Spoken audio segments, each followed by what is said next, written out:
A narrative is basically a piece of writing that is a story. So I'm going to write that up here on the board because that's important to remember, that a narrative is a story. Now, notice in the word narrative that it kind of sounds like the word narrator or narration.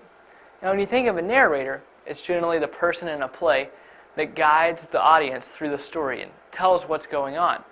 So in the same way, a narrative is basically telling the reader a chain of events. So it's a story, and then it can be nonfiction or fiction, as long as it is a story.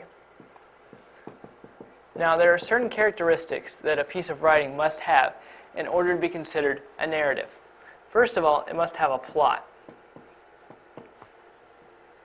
A plot is basically the meat of the story. Starts out with the problem that arises in the story, and then how the characters try to overcome that problem, and then finally ends with the characters overcoming the problem. So you notice that I talked about the characters doing things in the plot. So that's the second thing that a narrative must have, characters.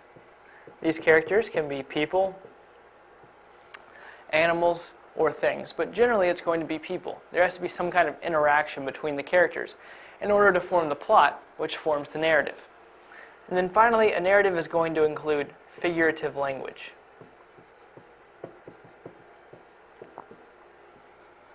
Figurative language is basically something that's not totally true. Like, think of a metaphor, which is a type of figurative language. Like if I were to say, the moon was a frosty snowball.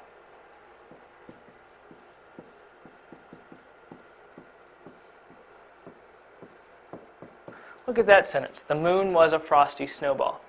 So notice here, the moon wasn't actually a frosty snowball, but basically the writer is saying the moon looked like a frosty snowball. So that's an example of figurative language, because this is an example of a metaphor. So any kind of narrative is going to include sentences like this one that leave some things up to the reader's imagination. So the important thing to remember about a narrative is that it tells a story.